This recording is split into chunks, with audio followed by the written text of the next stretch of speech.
नमस्कार, प्रणाम। मैं मुकेश कुमार, आप सभी को स्वागत है दोस्तों। आज मैं आप लोगों को बताऊंगा कि छठी मैया कौन है और यह किसकी स्वरूप है।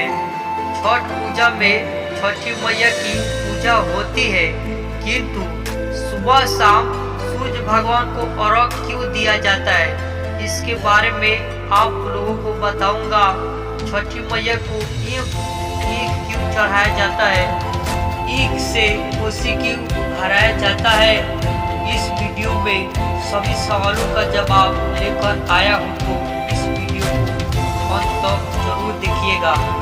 ज़्यादा लोगों को यही पता होगा कि देवसेना माता कात्यायनी का ही छठी मैया कहा जाता है।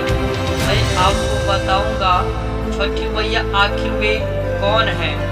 सच में छठी मैया सूर्य भगवान की बहन या बेटी है, और क्या सच में माता कात्यायनी, क्योंकि माता पार्वती एक रूप है, वही छठी मैया है। अगर वही छठी मैया है तो देवसेना स्कंद माता स्वरूप उनकी बहू है, क्योंकि भगवान कार्तिक का पत्नी वही छठी मैया है। अगर वही है तो कैसे, क्योंकि माता कात्यायनी अगर छठी मैया है तो उनकी बहू क्यों, कि देवसेना वही छठी मैया है तो रूप कैसे।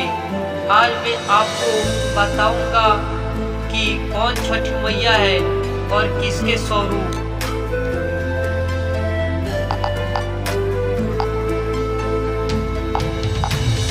आपको सभी सवालों का जवाब देने के लिए पहले मैं बताऊंगा छठ पूजा कार्तिक मास की शुक्ल पक्ष चतुर्थी तिथि में शुरू होता है और सप्तमी तिथि को समाप्त होता है।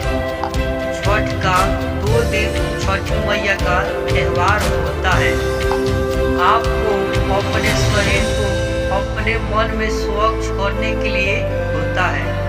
चतुर्थी को नहाए खाए का होता है और त्यों अपने आप को शुद्ध करती है और नहा धोआ कर खुद को और अपने घर को स्वच्छ करती है और शुद्ध भोजन पंचमी को करना होता है, यानी कि व्रतीय पूरा दिन उपवास रहती है और रात को रसियाव रोटी खाना होता है। रसियाव मीठा में बना होता और उसी को हम लोग खीर कहते हैं। इस प्रकार व्रतीय इस 2 दिनों में स्वच्छ रहती है। तीसरा दिन यानी कि छठी मैया का पूजा किया जाता है, जिस दिन शाम को व्रतीय छठी घाट जाती है और छठी मैया का पूजा करती है। पूरी विधि से कार्तिक मास को शुक्ल पक्ष के षष्ठी दिन तिथि को पूजा होने के कारण इसे माता को षष्ठी कहते हैं। षष्ठी का मतलब होता है छठा, छठा का मतलब होता है 6वां दिन। पूजा होने के कारण इस माता को छठी मैया कहा जाता है और सप्तमी को छठ पूजा का समाप्त होता है।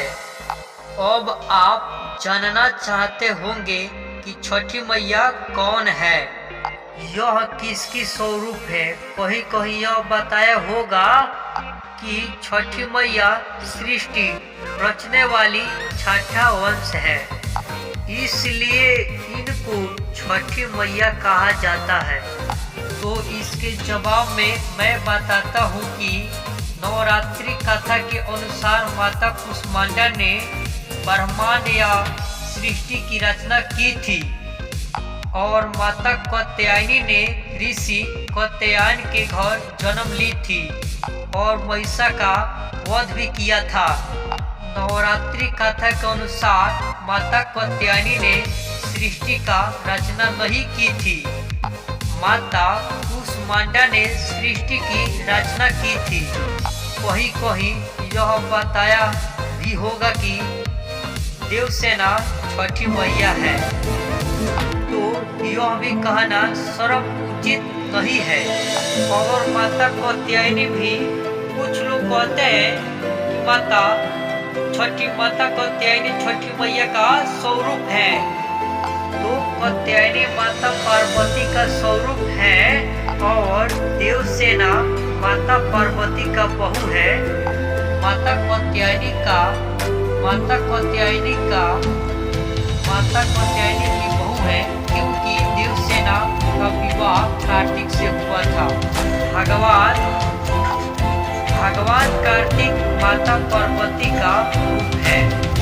माता स्कंद माता का रूप दोनों माता छठी मैया का रूप कैसे हो सकते हैं? कात्यायनी और देवसेना दोनों छठी मैया कैसे हो सकती है? तो ये सर्व कथा उचित नहीं है। और कहीं कहीं यह भी बताया गया है कि सूर्य भगवान की छठी मैया बहन है। और वहीं यह बताया गया है कि सूर्य भगवान की पुत्री है। लोग अपने अनुसार सोच लेते हैं कि गलत है। लोगों की लगता है कि छठी मैया के साथ सूर्य भगवान का पूजा होता है, इसलिए उनका संबंध कुछ होगा। इसलिए छठी मैया सूर्य भगवान की पुत्री होगी, बहन होगी। लेकिन ऐसा नहीं है। वास्तव में छठी मैया माँ दुर्गा, जो कि माता पार्वती की एक अंश है, वहीं इनको ललिता के रूप में पूजा जाता है। इनको त्रिपुरा सुंदरी भी कहा जाता है। इनके हाथों में सदैव एक रहता है और एक इनको बहुत प्रिय है और छठी मैया को भी बहुत प्रिय है। इसलिए उनको 5, 7 या 11 एक से पूजा होता है।